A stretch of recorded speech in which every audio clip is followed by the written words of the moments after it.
Sal Capaccio joining us on the Western Hotline. The draft is tomorrow, and we are taking over Resurgence Brewing for the ultimate draft night party tomorrow, 7 p.m. Tickets, $45, includes pizza, all-you-can-drink beer and well drinks.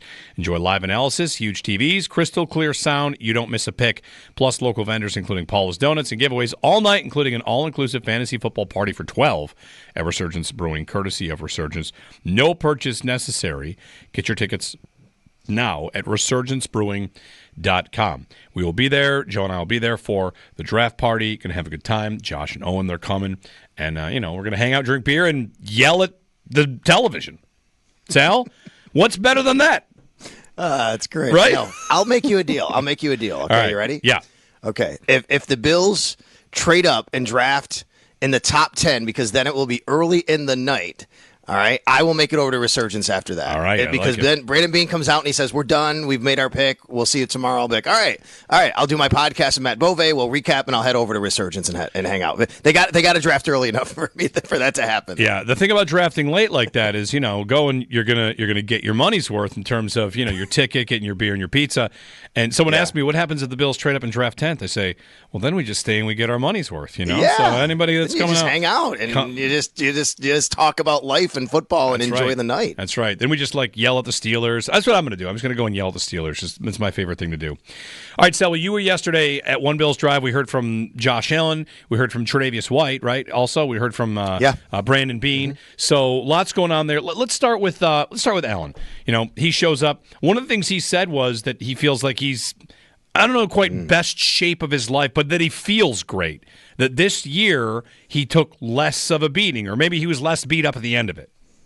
Yeah, there is a difference, I think, when we normally hear guys say, I'm in the best shape of my life. Guys say that all the time, right? That's not what he said. What he said was he didn't have the wear and tear in his body, and he wasn't as sore, had as many issues. And I'm trying to get the exact quote, but that's what it was for him, which I thought was very interesting. Now, part of that is because Josh Allen was kept pretty clean last year, Jeremy. I mean, Bills were really, really low. I think they had the lowest number of sacks allowed in the entire league. I think it was kind of record-setting in that regard for the Buffalo Bills, if I remember correctly. But that being said, I mean, Josh really was able to stay upright the whole season. Obviously, there was a couple issues early on. The Baltimore game was one of them. A little bit scary there. And then as the season went on, as we know, he just did a great job of protecting him. And he said yesterday that, this is why he said, You know what it translated to? The reason why was because we asked him kind of what he did this offseason. And he said that he didn't have to take as much time to recover for his body as normal. That's how we got here, which with him answering this, which I thought was interesting because, Josh is typically a kind of guy who will tell you, hey, I play, I'm very physical when I play, and I got to take a little time off from my body to get ready for the next season. He said he didn't have to do as much of that this year because his body was already feeling a lot better than normal. Good to know. I mean, good to hear, you want your QB1 feeling healthy, and that's good. In terms of the rest of it, Sal, maybe the most interesting thing was his comment about being in touch with Keon Coleman and how Coleman had texted him. Coleman's been kind of challenged, whatever. I mean, you could use a lot of different words here by the Bills front office to come back and be ready because of how the season finished after his injury. And Allen is right there with Beane to point out how young Coleman is, 21 years old. And it's not lost on me, Sal. I bet Coleman, from the coach to the GM to the quarterback, is feeling responsibility here, right? We're counting on you to be the best version of yourself. It's the kind of thing, we talk about a lot with this team, how this organization wants to bring out the best version of yourself. And they're definitely asking that of Keon Coleman going into year two. No doubt about it. And I think it's time for him to step up, especially what they saw from him last year, middle of the season, and then what they didn't see from him after the injury. And that's been well documented. It's been well noted. We heard Brandon Beane talk about that at the end of the season. Sean McDermott talk about that at the end of the season. I think they felt that there was a lot more there that they could get out of him at the end of the season that just didn't translate after the injury. So now you want to see it because you started to see it as the season went on.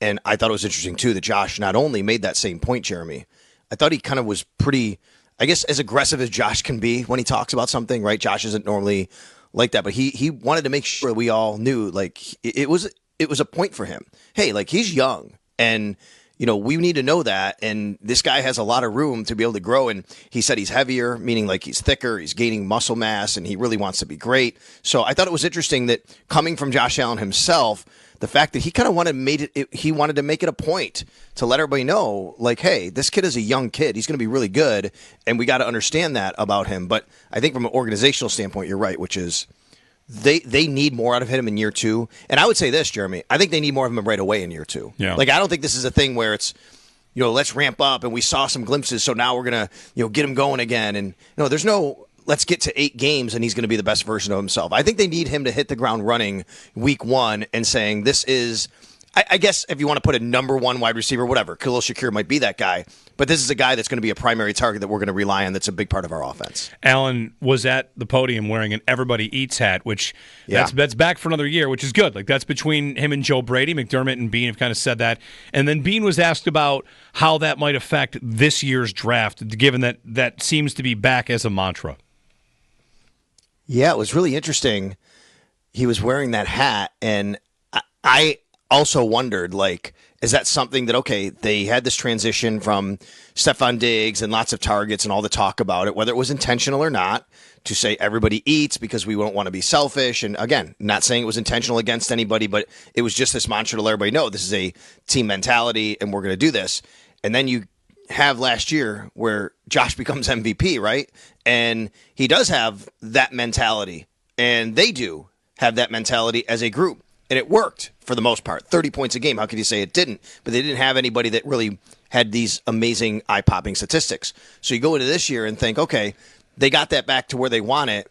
Is that something that comes up again? And sure enough, it does. Not only from him saying it, but literally wearing the cap that says everybody eats. Now, I do think there's some nuance here to everybody eats, right? Because Brandon Beane even talked about this.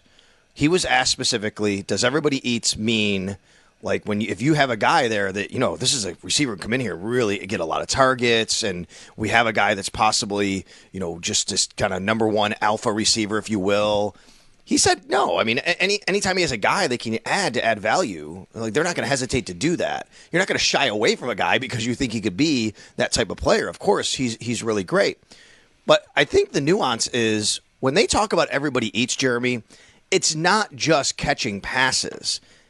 What they're talking about is all of the different roles you have to play as a wide receiver. Josh made it a point to mention blocking, right? Like, there's going to be times where you're going to be the primary target, and then there's going to be times where you got to be the guy who's got to block for the primary target or got to block for the running back or whatever. That's what everybody eats mean. Everybody eats means it's not just, and I'll say it this way. This is my phrase, okay, it's coming from them. I think the way I look at it is not just everybody eats, but everybody serves, right? Everybody serves for everyone else to eat. And I think that's kind of the mentality they have. It's not just about the statistics you see. Yeah. I mean, do your job, do your 111. That sounds like it falls in that vein.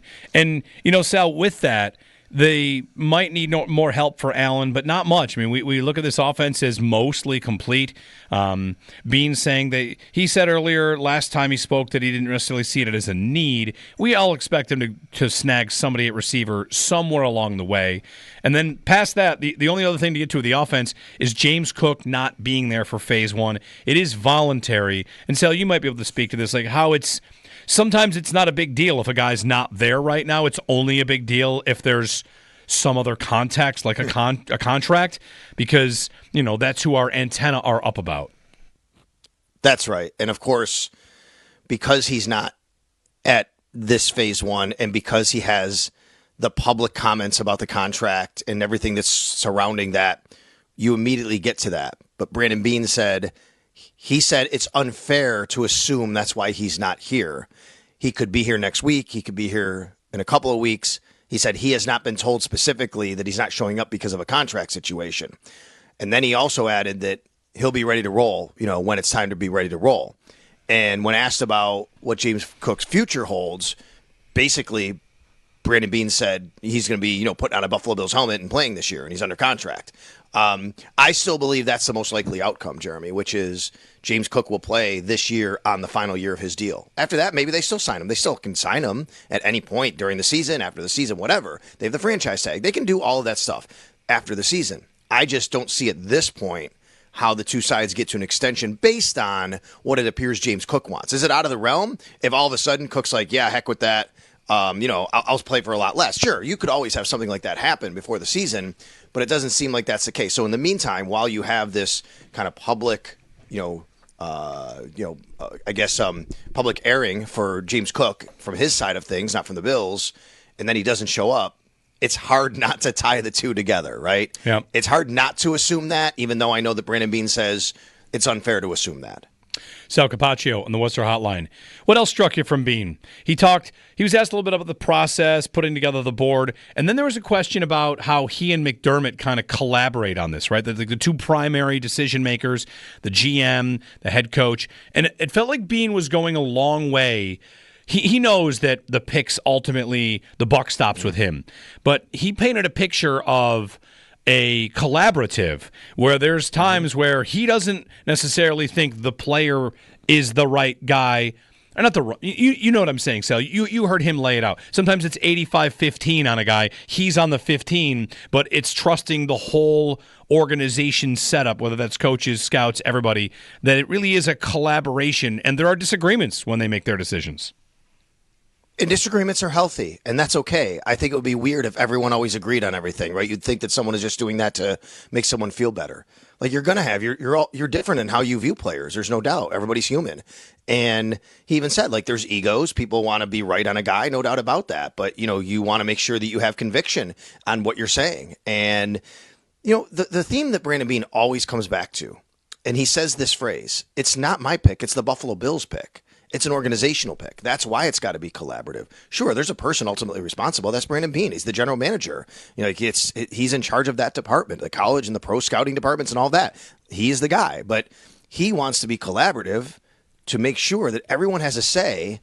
And he said there's times where he has disagreements, but he'll listen to what someone has to say, and then, yeah, you know what? All right, I see what you're saying here. And maybe that gets him to a different spot where he particularly was on a player. When it comes to McDermott, I thought it was interesting. He said he gives Sean several targets to take a look at. He said especially on defense, because Sean obviously knows defense and he's coached that his whole life. And he'll say, here are some guys that our scouts really like and blah, blah, blah, or what we think about them. Take a look and see what you think. And then Sean will watch the film, and then he'll talk to some of the scouts. He'll talk to other people. What do you think about this player? They'll meet with them, and they'll kind of get more of a general feel from what Sean thinks. What's really interesting, too, is he said right now what they're doing. So I asked him, what are you in your process? First thing he said was, we're doing mock drafts right now. Mm-hmm. So for everybody who wonders, yes, teams do mock drafts. Of course they do. They want to see how they think the board is going to fall.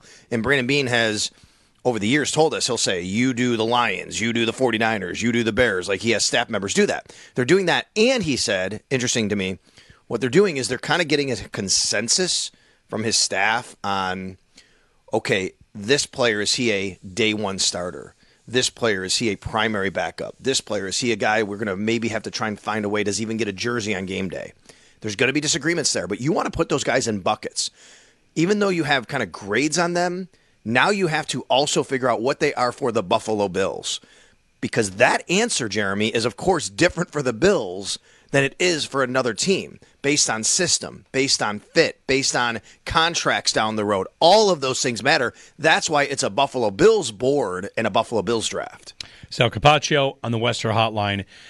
Sal, wrapping up here with you today on Beane, Tre'Davious White, and Allen. We'll get to Tre'Davious White, who, it's interesting, we still don't have numbers yet, right? I have not seen numbers on that deal, which should be sometime soon, okay. I would think. Sometimes those contracts don't hit the system for several days, but he signed it officially 2 days ago, so I'm guessing sometime in the next couple of days. This is a bit like playing a mock draft game where I've got 10 different thoughts over 10 different days about what the number will be. But after Trey White, he said, he told his agent, if you can't get Buffalo on the phone, then don't call me. Basically, this is the only place he wants to go. And the fact that it was here, I almost want to put the number back down a little bit lower because he wants to go to one place. They call the one place says yes, right? Granted, there's a history there, but I found it interesting that was his mindset. He never wanted to leave, and he's, of course, thrilled to be back. I think I've said this to you, maybe not while you were on the show specifically recently, but I'll tell you the story of when the Bills played the Ravens in the playoffs last year. Caught up with Tre'Davious White after the game. just kind of like, hey, how you doing, man? How's the family? They just lost. I'm being respectful of that particular aspect of his season. But I said to him, hey, I know you're going to be a free agent this offseason.